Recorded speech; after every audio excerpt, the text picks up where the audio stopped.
Hi guys, welcome back to the channel, or welcome if you're new. My name's Heather Salter-Purves. I'm a Sapphic fantasy and folklore author, and this is my Mythology Tuesday videos, where I dive into underrepresented beings, creatures of mythology from around the world, and see if we can get their stories bubbling away in excitement and imagination. So I'm going to be talking about Welsh mythology figures today. So let's dive on in.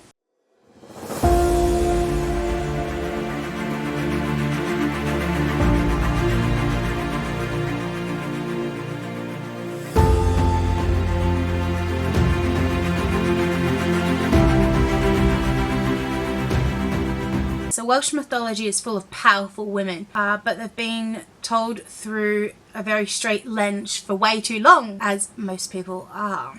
Today we're going to be fixing that. I'm going to be bringing you 5 underrepresented Welsh mythology characters who are ready for their Sapphic Retellings. Are you ready? So first up we have Blodeuwedd, and she literally means flower face. Here's her original story. Blodeuwedd is magically created from flowers, oak, broom and meadowsweet, by 2 magicians who needed to make themselves a wife for a prince. Yes, you heard that right. They literally made a woman of flowers to be someone's wife because he was under a curse. Does that sound familiar? But she said she absolutely was not going to be in this arranged situation. She fell in love with someone else and she made her own choices. It even led to her transformation into an owl. So the sapphic potential is rife there. Imagine this, a woman that's literally full of patriarchal expectations, who breaks free and discovers her own abilities and desires. What if the person she truly loved was a woman? What if her transformation into an owl wasn't a punishment, but her liberation? A woman created by a man, finding freedom and love with another woman who sees her as more than just a beautiful object. Effectively just writes itself. So now we're going to move on to Arianrhod, which is the silver wheel goddess. So her story is wild. She's tested for virginity in front of everyone, completely humiliated, and when she fails the test, she's places a curse on the son that resulted, where she refuses to name him, refuses to give him any arms, refuses to give him a wife. She is done playing by the rules. She's associated with the moon, spinning with sovereignty.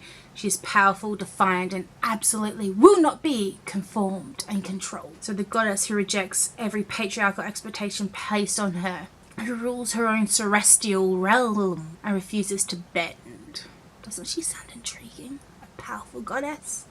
Put her in a relationship with another powerful woman, maybe a warrior, maybe a fellow goddess. Watch the magic happen. 2 women who refuse to be defined by men, finding strength and love in each other. Power to the women! Next we have Branwen, who is the White Raven. Branwen's original story is quite tragic. She's married off to an Irish king for a political alliance, and when things go wrong, she's horribly mistreated. She trains a starling to carry a message to her brother, sparking devastating war. She's remembered for her beauty, her loyalty and her compassion, but also for her suffering. So let's reclaim her story, shall we? What if we took Branwen's incredible devotion, loyalty and her compassion and directed it towards a woman that she actually chose?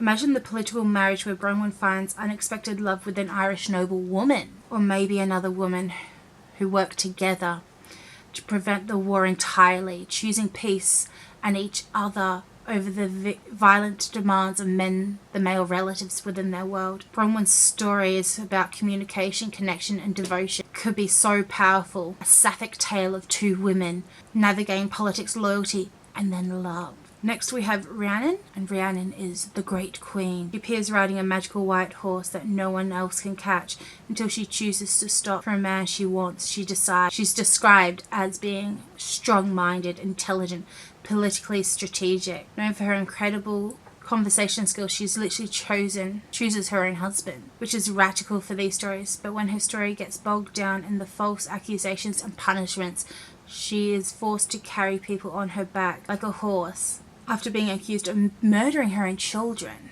How would a sapphic tale potentially work? Rhiannon already has her agency. She chooses her choices, her strategizes, she rules. Now imagine she has a magical horse. The person finally makes her stop isn't a man, but a woman who matches her wit and her strength. An equal, two queens, two powerful women building something together. And in this version, when challenges come, they face them together. No false accusations, no punishments. Just two women and their unshakable bond. Which leads me into, I am doing exactly this. I have a wild hunt story featuring this a character based on Rhiannon that will be coming out in October 2026. I'm taking everything I love about her, the magic, the sovereignty, the horse, an incredible presence, and bringing a Sapphic context to it. If you want to know more about this and have updates, why not hit that red subscribe button and give me a thumbs up if you're enjoying this content. Then we move to our final underrepresented goddess. Is Ceridwen. Ceridwen is the keeper of the cauldron. She's an enchantress who brews potions of knowledge and inspiration in her magical cauldron. The story involves a chase where both her and a boy named Gwyn transform into different animals. She becomes an otter, a hawk, a hound, and finally a hen to pursue him and through his shape-shifting. She's all about transformation and magic. She's powerful, she's ancient, and she holds the secrets of inspiration themselves. So, how do we let the Sapphic love and stories fly with this one? Transformation, magic in queer stories. Hello! Ceridwen's cauldron shape-shifting abilities are perfect metaphors for queer identity and self-discovery. Imagine her teaching another woman the secrets of transformation. Not just physical, but emotional and spiritual. Two witches at a cauldron brewing just potions, but love of transformation for them both. Plus the idea of women creating their own power, their own knowledge, independent from any patriarchal magic system. Mwah! Beautiful. 5 Welsh mythology characters who absolutely are ready and craving to have a Sapphic retelling centered around them. From flower wives to silver goddesses, these women have agency and power, and they deserve to have their story told. So which one would you? Let me know in the comments, and hey, if you're excited about Rhiannon, as I am, let's make sure we follow along on the Wild Hunt story, which is Primrose Princess Sacrifice. We already know the leader of the Wild Hunt from her Daffodil Queen, so let's find their love story. Can't wait to show it. If you've enjoyed this, please give me a thumbs up. Of these mythology deep dives and queer twists, ring that bell. Next time, you stay mystical, stay queer, and keep the stories going, and we'll use our voices to create a better world. Thank you, and bye-bye.